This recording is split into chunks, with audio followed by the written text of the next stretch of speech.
Once there were 4 children, whose names were Peter, Susan, Edmund, and Lucy.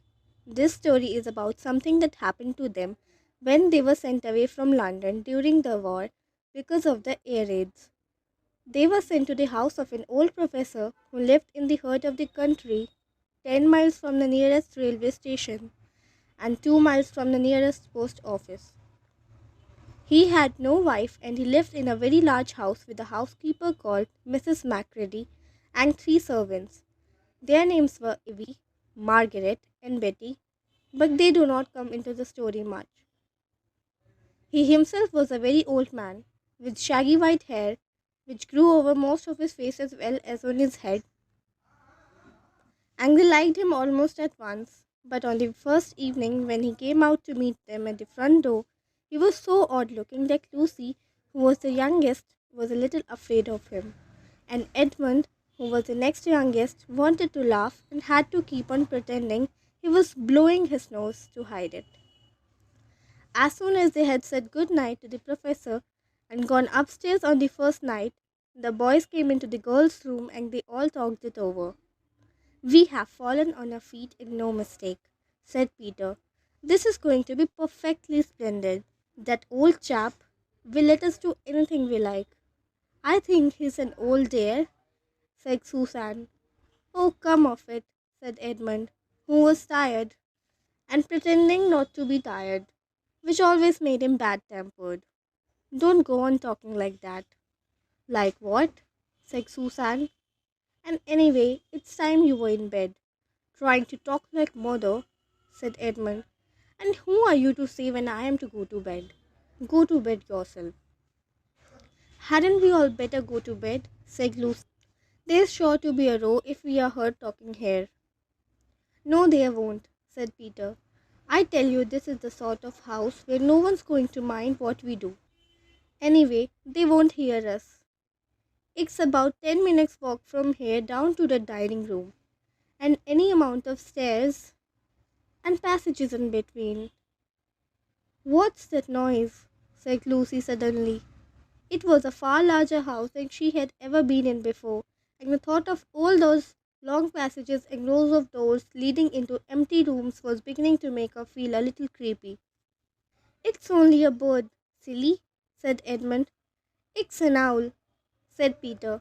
"This is going to be a wonderful place for birds. I shall go to bed now.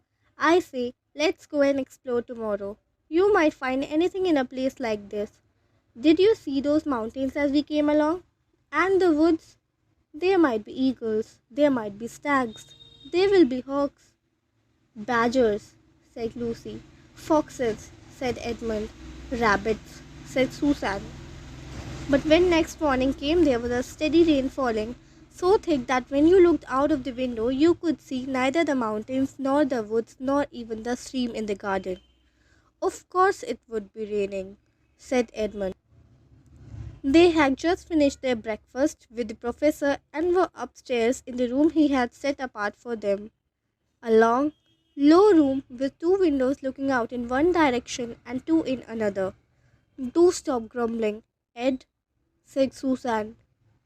"10 to 1 it will clear up in an hour or so, and in the meantime we are pretty well off. There's a wireless and lots of books." "Not for me," said Peter. "I am going to explore in the house." Everyone agreed to this, and that was how the adventures began. It was the sort of house that you never seem to come to the end of, and it was full of unexpected places. The first few doors they tried led only into spare bedrooms, as everyone had expected that they would.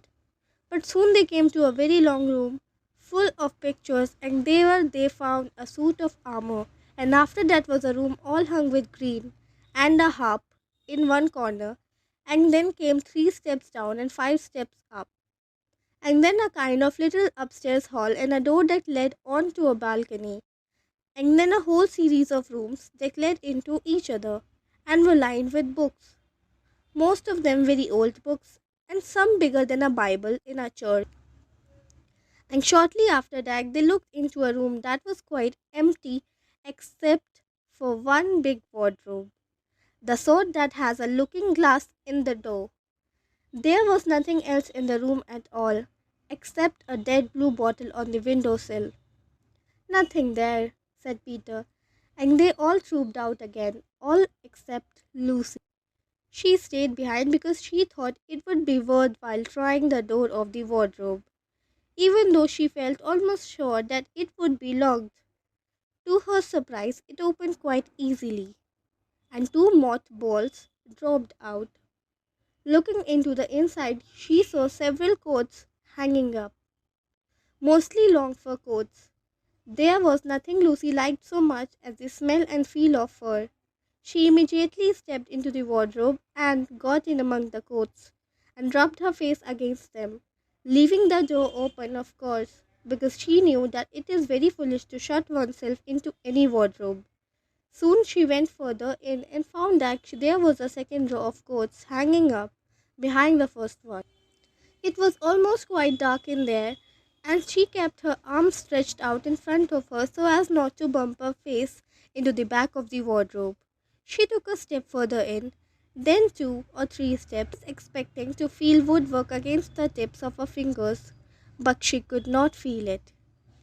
This must be a simply enormous wardrobe, thought Lucy, going still further in and pushing the soft folds of the coats aside to make room for her. Then she noticed that there was something crunching under her feet. I wonder, is that more mothballs?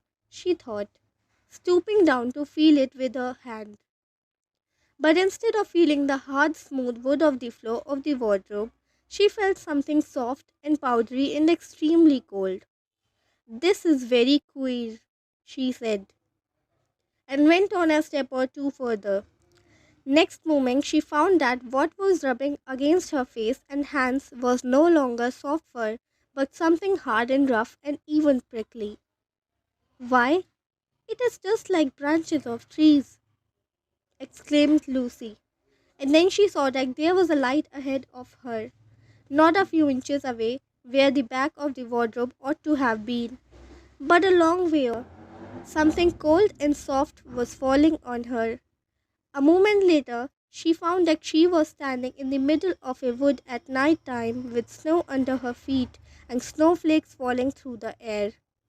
Lucy felt a little frightened, but she felt very inquisitive and excited as well. She looked back over her shoulder, and there, between the dark tree trunks, she could still see the open doorway of the wardrobe, and even catch a glimpse of the empty room from which she had set out. She had, of course, left the door open, for she knew that it is a very silly thing to shut oneself into a wardrobe. It seemed to be still daylight there. I can always get back if anything goes wrong, thought Lucy. She began to walk forward, crunch, crunch, over the snow and through the wood towards the other light.